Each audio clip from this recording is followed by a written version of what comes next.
என் அன்பு உறவுகள் அனைவருக்கும் வணக்கம். இந்த வீடியோ பதிவில் நம்ம பார்க்க இருக்கிறது கன்னி ராசியில் பிறந்த அன்பு உறவுகளுக்கு இப்போ உள்ள காலம் 2026 2027 வரைக்கும் நமக்கு சனி பகவான் 7ஆம் இடத்துல தான் இருப்போம். இந்த 7ஆம் இடத்துல இருக்கிறதுனால இந்த கன்னி ராசியில் பிறந்த அன்பு உறவுகளுக்கு பலவிதமான சிக்கல் பிரச்சனைகள் ஆரம்பிக்க போகும். நம்ம அதெல்லாம் வராம இருக்கிற பிரச்சனையும் சரியாகணும். இனிமே பிரச்சனைகள் புதுசாக நமக்கு வரக்கூடாது அப்படிங்கிற ஒரு நல்ல எண்ணத்தோடு உங்களுக்கு ஒரு எளிமையான பரிகாரம் அன்பு உறவுகள் கேட்டது அப்படித்தான். ஐயா, ஒரு எளிமையான பரிகாரம் சொல்லுங்க. கன்னிராசியில பிறந்து கஷ்டம் ஏற்கனவே பிரச்சனை யுத்தம்னு இருக்கு. இப்ப சனி பகவான் வேற 7ஆம் இடத்துக்கு வந்திருக்கார். அவர் என்ன பண்ண போறார்? அவர் பார்வை வேற எங்க ராசி மேல விழுது. எளிமையான சக்தி வாய்ந்த பரிகாரம் சொல்லுங்க. அவங்களுக்கான பரிகாரத்தை நம்ம ரெடி பண்ணியாச்சு. கன்னிராசியில் பிறந்த அன்பு உறவுகளுக்கு அற்புதமான எளிமையான சக்தி வாய்ந்த பரிகாரத்தை சொல்றதுக்கு முன்னாடி, இந்த கன்னிராசி யாருடைய ராசி? புத பகவான் உங்கள் ராசிக்கு அதிபதி. இந்த புத பகவானுடைய ராசி கன்னி ராசி. இந்த கன்னி ராசியில பிறந்த அன்பர்கள் 3 நட்சத்திரத்துல பிறந்திருப்பாங்க, 9 பாதத்துல. இந்த கன்னி ராசியில உத்திர நட்சத்திரம் 2ஆம் பாதம், 3ஆம் பாதம், 4ஆம் பாதம் கன்னியா ராசி தான் நீங்க. அடுத்து பார்த்தோம் அப்படின்னா அஸ்த நட்சத்திரம். இந்த உத்திரங்கிறது சூரியனுடைய நட்சத்திரம், அஸ்த நட்சத்திரங்கிறது சந்திரனுடைய நட்சத்திரம். இந்த சந்திரனுடைய நட்சத்திரம் 1, 2, 3, 4 பாதங்களும் கன்னி ராசியில தான். அப்ப 4 நமக்கு 7 பாதம் ஆச்சா, மீதி 2 பாதம் இருக்கு. சித்திரை நட்சத்திரம் 1, 2 பாதத்தில் பிறந்தவர்கள், இது செவ்வாய் திசையில பிறந்தவர்கள். இந்த 9 பாதத்தில் 3 நட்சத்திரத்தில் கன்னியா ராசியில் பிறந்த அன்பு உறவுகளுக்கு இந்த 2027 வரைக்கும் நம்ம இந்த எளிமையான சிறிய ஒரு பரிகாரத்தை நம்ம சொல்ல போறோம். ஏன்னா இப்ப சனி பகவான் இருக்கிற சாதாரண இடம் கிடையாதுங்க. உங்களுக்கு கண்டகச்சனி அப்படிங்கிற காலத்துல இருக்க. இந்த கண்டகச்சனி அப்படின்னால திருமண விஷயத்துல ரொம்ப ஜாக்கிரதையாக இருக்கணும். நட்பு விஷயத்துல ரொம்ப கவனமா இருக்கணும். தொழில ரொம்ப ரொம்ப கவனமா இருக்கணும். அதை விட ரொம்ப கவனம் உடல் மீது. சொந்த பந்தங்கள்கிட்ட ரொம்ப ரொம்ப ஜாக்கிரதையாக கவனமாக நகர வேண்டும். ஏன்னா சொந்த பந்தங்கள்கிட்ட தான் அதிகமான வாக்குவாதங்களும் பிரச்சனைகளும் உருவாகக்கூடிய காலகட்டம். சொந்த பந்தங்கிட்ட ஏதேனும் விசேஷ காலங்கள்ல போய் வாங்கியே கொடுத்துறாதீங்க. ஏதோ கல்யாணம், காது ஒத்து, ஒரு சுபகாரியம் வச்சிருக்காங்க, போயிட்டு உங்க வேலை என்னவோ அதை செஞ்சுட்டு வந்துடணும். அங்க போயிட்டு ஏதாவது ஒரு வார்த்தையை பேச அது பெருசாகிட்டு மனக்கசப்பை உருவாக்கி பெரிய புரிவையும் ஏற்படுத்தும். சொந்த பந்தங்களுக்கு காசை கொடுத்து ஏமாந்து நிற்கக்கூடிய காலகட்டமும் இதுதான். இதேன்னு அவசரம்னு உங்களால தகுதிக்கு ஏற்றவாறு செய்யுங்க. ரொம்ப அளவுக்கு மீறி கடன் வாங்கி கொடுக்குற வேலை வச்சுக்கிறாரு. பின்னாடி மாட்டிக்கிட்டு மொழிக்கக்கூடிய நபராக நீங்க இருப்பீங்க. பாதிப்பு ஏற்கனவே வந்திருக்கும் சிலர். கொடுக்கல் வாங்கல ரொம்ப துல்லிதமா கவனமா இருக்கக்கூடிய காலகட்டம். உடல் மீது பார்த்து அப்படின்னா குடல் மீது கவனம். சாப்பிடக்கூடிய உணவுகள் மீது ரொம்ப ரொம்ப கவனமாக எச்சரிக்கையோடு இருக்கணும். அதிகமான கார உணவுகள், எண்ணெய் பொருள், வெளி உணவுகள்லாம் தவிர்ப்பது நல்லது. ஏன்னா குடல் சம்பந்தப்பட்ட பிரச்சனைகள் வர்றதுக்கு வாய்ப்பு கொடுக்கும். நரம்பு சம்பந்தப்பட்ட பிரச்சனைகள் வர்றதுக்கு வாய்ப்பு கொடுக்கும். இந்த ராசியில பிறந்து நீங்க அதிகமா ட்ரிங்க்ஸ் சாப்பிடுறீங்க, சரக்கு அடிக்கிறீங்க அப்படின்னா படிப்படியா குறைச்சிக்கிறீங்க. நல்ல விஷயம். நரம்பு மண்டலம் பாதிக்கப்படும். குடல் சம்பந்தப்பட்ட பிரச்சனை வரும். வயிற்று வலி வர்றதுக்கு வாய்ப்பு உண்டு. இதெல்லாம் வராம இருக்கணும், பிரச்சனைகள் இல்லாம இருக்கணுங்கிறதுக்காக இந்த வீடியோ உங்களுக்காக நம்ம கொடுத்துருக்கோம். எளிமையான சக்தி வாய்ந்த ஒரு 3 விதமான பரிகாரங்களை உங்களுக்கு கொடுக்குறேன்.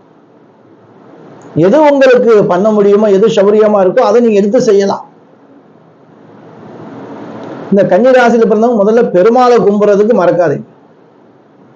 ஓம் நமோ நாராயண நாமத்தை சொல்லுங்க. எந்த அளவுக்கு நாராயண நாமத்தை நீங்க சொல்லிக்கிட்டே இருக்கீங்களோ அந்த அளவுக்கு புத பகவான் மகிழ்ந்து உங்களுக்கு நன்மையை செய்வார். சரி, நம்ம பரிகாரம் என்ன? புதன்கிழமையில இல்லைன்னா இங்க பிறந்த கிழமையில, புதன்கிழமை அல்லது பிறந்த கிழமை எதை வேணுமோ நீங்க எடுத்துக்கிறீங்க. இந்த கிழமையில நீங்க செய்ய வேண்டியது, முதல் நாள் இரவு என்ன செய்யுங்க, பச்சை பயிர் ஊற வச்சுக்கிறீங்க. ஒரு 1/2 கிலோ 1/4 கிலோ ஊற வச்சுக்கிறீங்க. ஊற வச்சுண்டு மறுநாள் புதன்கிழமை இல்லை நீங்க பிறந்த கிழமை வரும் காலையில 6 மணிலிருந்து மதியம் 12 மணிக்குள்ள கூட நீங்க நேரம் எடுத்துக்கிறலாம். அந்த பச்சை பயிரை பசுமாட்டுக்கு தானமாக கொடுங்க. பசுமாட்டுக்கு இதை தானமாக கொடுக்கணும். வார வாரம் இதை நீங்க செய்யலாம், இல்ல மாதம் ஒரு முறை செய்யலாம். ஏன்னா நீங்க இன்னும் ஒரு வருடத்துக்கு இந்த விதமான பரிகாரத்தை நீங்க செஞ்சு வரணும். 2027 அது முடிவு வரைக்கும் நீங்க செய்யணும். ஏன்னா இது எளிமையான பரிகாரம், ஒரு தானம் தானே கொடுக்குறீங்க. அந்த பசுமாடு சாப்பிட்றத பார்த்துட்டு உங்களுக்கு ஒரு சந்தோஷம் தானே, வேற எதுவும் பரிகாரம் சொல்லி காசை வீணடிக்கலையே. புத பகவானுக்கு அடுத்த பரிகாரத்தை பாருங்க. 2வது பரிகாரம், நவக்கிரகத்தில் உள்ள புத பகவானுக்கு புதன்கிழமை அன்று, இதுக்கு கிழமை அவருடைய கிழமை தான் நமக்கு வேணும். புதன் ஓரை, புதன்கிழமையில புதன் ஓரை எப்பெல்லாம் வரும்? காலையில 6 மணிலிருந்து 7 மணிக்குள்ளாக புதன் ஓரை வரும். மதியம் 1 மணிலிருந்து 2 மணிக்குள்ளாக புதன் ஓரை வரும். இந்த நேரத்தில் கோயில் நட திறந்திருக்காங்க. இரவு 8 மணிலிருந்து 9 மணிக்குள்ளாக புதன் ஓரை வரும். ஒரு நாளைக்கு 3 நாள் புதன் ஓரை வந்துடும், அதாவது புதன்கிழமை அன்னைக்கு மட்டும்.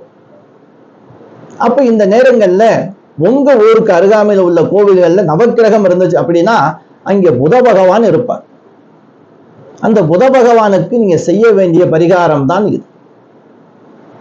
வெண் பொங்கல் இல்ல பாயாசம், அதுவும் என்னால முடியாதுங்க அப்படின்னா 2 வாழைப்பழம், வெற்றிலை, களிப்பாக்கு முடிஞ்சா ஏன்னா எது கிடைக்கிறது அதை பண்ணலாம். பகவான்கிட்ட வச்சு 2 தீபம் ஏத்துங்க, நெய் தீபம் அல்லது நல்லெண்ணெய் தீபம். மறக்காம எதுன்னு ஒரு வாசனையான மலர்கள் அவர் மேல சாத்திண்டு உங்க பேர்ல அர்ச்சனை பண்ணுங்க. இது மாதம் ஒரு முறை நீங்க செய்யலாம், வார வாரம் செய்யனாலும் செய்யலாம். நம்ம சொல்ற பரிகாரம் 2வது பரிகாரம் இல்லை, ஏதாவது ஒண்ணு செஞ்சாலே போதும். நீங்க 3ஐயும் செய்யணும் அவசியம் கிடையாது. எது உங்களுக்கு சௌகரியமா இருக்கோ, உங்களுக்கு எதை ஈஸியா செய்ய முடியுமோ அதை மட்டும் எடுத்துக்கிறேன். அடுத்து நம்ம ஒரு பரிகாரம் இருக்கு. பெருமாள் சுவாமிக்கு புதன்கிழமை அவல், துளசி. அவல் கண்டிப்பா பொறிகள இருக்கும், கடையில கிடைக்கும். ஒரு பிடி அவல், ஒரு முளம், 1/2 முளம் துளசி. பெருமாளுக்கு அந்த துளசி சாத்திண்டு அவல் நிவேதானம் கொடுத்து உங்க பேர்ல அர்ச்சனை பண்ணுங்க. பெருமாள் வழிபாடு எந்த அளவுக்கு செய்யறோமோ அந்த அளவுக்கு நற்பலன் உண்டு. ஏன்னா இந்த கோமாதாவும் லட்சுமியுடைய அம்சம்தான், இங்கேயும் பெருமாள் சம்பந்தப்பட்டிருக்கார். புதன்கிழமை உங்க ராசி அதிபதியுடைய கிழமை, அப்படி அந்த துளசி போட்டு அர்ச்சனை பண்ணிக்கிறேன். இந்த 3 எளிமையான வழிபாடுகள் பரிகாரங்களா உங்களுக்கு வந்திருக்கு. இதெல்லாம் நல்லது செய்யுமா, இது எளிமையாவில் இருக்கு, எங்களுக்கு பிரம்மாண்டமா வேணுமே அப்படின்னு கேட்டேன்னா அதுக்கு நான் ஒன்றும் சொல்ல முடியாது. என்னை பொறுத்த வரைக்கும் எளிமையான பரிகாரம் தான். யானை இருக்கு இல்லையா, அந்த யானை உருவம் பார்த்தீங்கன்னா ரொம்ப பெருசு. ஆனா யானை காதுக்குள்ள ஒரு சின்ன எறும்பு போச்சு, அதனால தாங்க முடியாது. அப்படித்தான் நம்ம சொல்லக்கூடிய பரிகாரம் பார்க்கறதுக்கு சிறுசா இருக்கும், எப்படி பார்க்கறதுக்கு எளிமையா இருக்கும், ஆனா சக்தி வாய்ந்த பரிகாரமா அது வேலை செய்யும். இப்படி இந்த வழிபாடு ஏதேனும் ஒன்று, இந்த 3 வழிபாட்டுல ஏதாவது ஒரு வழிபாடு பரிகாரமா நீங்க செஞ்சு வந்தீங்க அப்படின்னா உடல் பிரச்சனை வராம, மனக்கவலை இல்லாம, மன கஷ்டம் இல்லாம, குடும்பத்துல பிரிவு இல்லாம, ஏமாறாம, தொழில நஷ்டம் இல்லாம, பகை இல்லாம, வாகனத்துல கண்டதோஷம் இல்லாம வாழ்க்கைய சிறப்பா வாழலாம். இப்படி 7ஆம் பவன் திருமண விஷயம் ரொம்ப முக்கியமான விஷயமாச்சு. சனி உட்கார்ந்து இருக்காரு, திருமணத்துல கொஞ்சம் சங்கடங்கள் ஏற்படும். திருமணத்தை தடை செய்வார், திருமணத்தையும் சீக்கிரம் நடத்தியும் கொடுப்பார். ஆனா வாழ்க்கையில ஒரு விதமான கசப்புத்தன்மையை, இனம் புரியாத கசப்புத்தன்மையும் கொடுத்து மறைப்பார். மிகப்பெரிய பாடத்தை கொடுப்பாருங்க நீதிமான் சனி பகவான். அதனால சனி பகவானை கண்டு பயப்பட தேவையில்லை. அவர் ஒரு விஷயத்துல நமக்கு ஒரு பாடம் கொடுக்கிறார் அப்படின்னா, அவர் கஷ்டம் கொடுக்கிறார் அப்படின்னா நம்மளை திருத்தி நல்ல வழியில கொண்டு போய் சேர்ப்பார். இந்த மாதிரி விஷயங்களுக்கு பொதுவாகவே கோளறுப்பதிகம் படிச்சுக்கிறோம். பொதுவான விஷயம் நான் சொல்றது கோளறுப்பதிகம். வேயுறு தோழி பங்கன் விடமுண்ட கண்டன் மிக நல்ல வீணை தடவி மாசரு திங்கள் கங்கை முடிமேல் அணிந்து என் உலமே புகுந்ததனால் ஞாயிறு திங்கள் செவ்வாய் புதன் வியாழன் வெள்ளி சனிவாம் 2 உடனே ஆசரு நல்ல நல்ல அவை நல்ல நல்ல அடியார் அவர்க்கு மிகவே. இத படிங்க, இல்ல கேளுங்க, கேட்க கேட்க மனப்பாடம் ஆயிரும். ஏன் நம்ம கவலைப்படணும்? நவக்கிரகங்களை கண்டு ஏன் பயப்படணும்? அந்த சனி வந்துருச்சு, இந்த சனி வந்துருச்சு, அந்த பரிகாரம் இந்த பரிகாரம். காசு இருந்தா பண்ணுங்க. உங்கள்கிட்ட ரொம்ப காசு இருக்கு அப்படின்னா பண்ணுங்க, காசை வேஸ்ட் பண்ணுங்க. தேவையில்லாத பரிகாரம் வேணாங்க. தேவையில்லை. உங்க வீட்டுல ஒரு கணபதி ஹோமம் பண்ணுங்க, ஒரு லட்சுமி ஹோமம் பண்ணுங்க, பசியோடு இருப்பவர்களுக்கு சாப்பாடு கொடுங்க. ஏன்னா இந்த கன்னிராசியை பொறுத்த வரைக்கும் உங்களுக்கு 7ஆம் இடத்துல குரு வீட்டுல தான் சனி இருக்கார். குரு யாரு? சாப்பாடு. நல்ல உங்கள்ட்ட பணம் இருக்கு, காசு இருக்கு, செய்யலாம்ங்கிற ஒரு அன்பு இருக்கு. ஏன்னா இருக்கு, இந்த மனசு நினைக்கிறவங்கள்ட்ட கையில பணம் இல்லை. நான் அப்படி செய்யணும், இப்படி செய்யணும், அன்னதானம் கொடுக்கணும், பசியோடு இருப்பவங்களுக்கு கொடுக்கணும், உடை வாங்கி கொடுக்கணும் ஆசைப்படுற அவங்க கிட்ட பணம் இல்லை. பணம் இருக்கிறவங்க தேவையில்லாம லட்சக்கணக்கில் என்னென்னமோ பண்ணி பரிகாரங்களை பண்ணி காசை வேஸ்ட் படுத்துறாங்க. அப்படி அன்பு உறவுகள் நீங்க செய்யற மாதிரி இருந்தீங்க அப்படின்னா ஏழை எளிய மக்களுக்கு, கல்வி கற்கக்கூடிய மாணவ மாணவிகளுக்கு எத்தனையோ ஏழை குழந்தைகள் இருக்கா, அவங்களுக்கான அந்த கல்வி கட்டணம் நீங்க கட்டலாம், செலுத்தலாம். ஆரம்ப கல்வியில சேர்க்கக்கூடிய ரொம்ப குழந்தைகள் இருப்பான், அவங்களுக்கு நீங்க பென்சில், அவங்களுக்கு தேவையான பொருட்கள் வாங்கி கொடுக்கலாம். ஆசிரமங்கள், எத்தனையோ ஆசிரமங்கள் இருக்கு, அவங்களுக்கு சாப்பாட்டுக்கு உதவி செய்யலாம். எத்தனையோ குழந்தைகள் ஆசிரமம் இருக்கு, அவங்களுக்கு சாப்பாட்டுக்கு, போட்டுக்கிறதுக்கு, துணிமணிகளுக்கு உங்களால உதவி முடிஞ்சா என்ன முடியுமோ செய்யுங்க. இது மிகப்பெரிய தானம். நீங்க செய்யற தானத்தை பார்த்து பகவான் சனி பகவானே மகிழ்ந்து நன்மை செய்வார். நல்ல விஷயம் ரொம்ப நடக்கும். அன்பு உறவுகளே, எளிமையான சிறிய பரிகாரமாக இருந்தாலும் அதிக சக்தியோடு உங்களுக்கு நல்ல பலனை தரும். பிரச்சனைகள் இருக்காது. ஏற்கனவே சொன்னது போல வயிறு, குடல் பிரச்சனை, வயிற்றுல குடல் பிரச்சனை வராம பார்த்துக்கிறங்க. நரம்பு மண்டலம் பாதிக்கப்படாம, இந்த டென்ஷன் ஆகக்கூடாது. ரொம்ப ப்ரெஷர், பிபி எல்லாம் நீங்க அதிகமா கோவப்பட்டுக்கிட்டு டென்ஷன் ஆனி வச்சுருக்க நரம்பு மண்டலம் பாதிக்கப்படும்.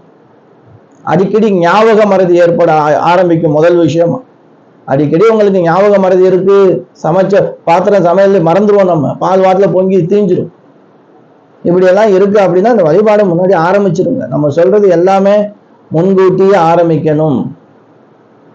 உடல்ல ஒரு பிரச்சனை வருது அப்படின்னா அதை முன்கூட்டியே நம்ம சரி செய்யணும். ஒரு காய்ச்சல் வந்ததுக்கு அப்புறம் போயிட்டு மருத்துவரை வர்றதுக்கு முன்னாடி நம்ம எப்படி இருக்கணும், கசாயம் சாப்பார வர ஒரு கசாயம் சாப்பிடு, இந்த மாதிரி ஏதாவது ஒரு வழிமுறையை நம்ம எடுத்துக்கிறணும். யாரு இப்ப வேப்பலைச்சாறுலாம் குடிக்கிறீங்க? வேப்பலைச்சாறு வாரத்துக்கு ஒரு முறை, மாசத்துக்கு 2 முறை குடி. நிலவேம்பு கசாயம் எல்லாம் குடிச்சுக்கிறோங்க. வெயில் காலமா இருக்கு அன்பு உறவுகளே. அதனால நம்ம ஏற்கனவே ஒரு பதிவு போட்டோம். பகல் காலையில ஒரு 11 மணிலிருந்து மதியம் ஒரு 2-3 மணி வரைக்கும் வயசுல பெரியவங்க, பிபி சுகர் உள்ளவங்க, இந்த ராசியில இருந்தாலும் எந்த ராசியில இருந்தாலும் பொதுவாக சொல்ற அன்பு உறவுகளே, வெயில்ல போகாதீங்க. இது ஒரு விதமான வெயில், மயக்கம் வரும். பெரிய அளவுல நமக்கு தேவையில்லாத பிரச்சனையை கொடுத்துரும். குழந்தைகள் லீவு நேரம், இந்த நேரம்ல வெயில்ல போய் பீச்சில் சுத்தலாம், அங்கே போகலாம் இங்கே போகலாம், குழந்தைகளோட கை குழந்தைலாம் தூக்கிட்டு போகாதீங்க. பிரச்சனை நமக்கு தான். நம்ம ஒரு நாள் சந்தோஷத்துக்கு பல நாள் கஷ்டப்பட வேண்டிய சூழல் வந்துடும். அன்பு உறவுகளே, இந்த வீடியோ உங்களுக்கு பயனுள்ளதா இருக்கு அப்படின்னா, இந்த ராசியில உங்க அன்பர்களோ உங்களுக்கு தெரிஞ்சவங்களோ இருக்காங்க அப்படின்னா அனுப்புங்க, ஷேர் பண்ணுங்க, அவங்களுக்கு போய் சேரட்டும். நல்ல விஷயம் செஞ்சா நல்லது நடக்கும். இது ஒரு எளிமையான பரிகாரமா நீங்க எடுத்துக்கிறோம். நம்ம சேனல் இது வரைக்கும் நீங்க சப்ஸ்கிரைப் பண்ணாம இருந்தீங்க அப்படின்னா சப்ஸ்கிரைப் பண்ணி வச்சுக்கிறீங்க. அன்பு உறவுகளே, தொடர்ந்து இனிமே ஒவ்வொரு ராசிக்கும் உங்களுக்கு வீடியோ கொடுத்துட்டே இருப்பேன். இன்னும் இதை விட எளிமையான பரிகாரங்கள் மூலமா நம்ம வீடியோ கொடுத்துட்டு இருக்கோம். ஒவ்வொரு விசேஷ காலங்களிலும் என்ன வழிபாடுகள்ங்கிறது நம்ம கொடுத்துட்டு இருக்கோம். அன்பு உறவுகளே, அடுத்து ஒரு நல்ல வீடியோவில் சந்திக்கும் வரை நான் உங்கள் ஈஸ்வரன் சீதாராம ஜோதிடர். என் அனைத்து அன்பு உறவுகளுக்கும் வணக்கம்.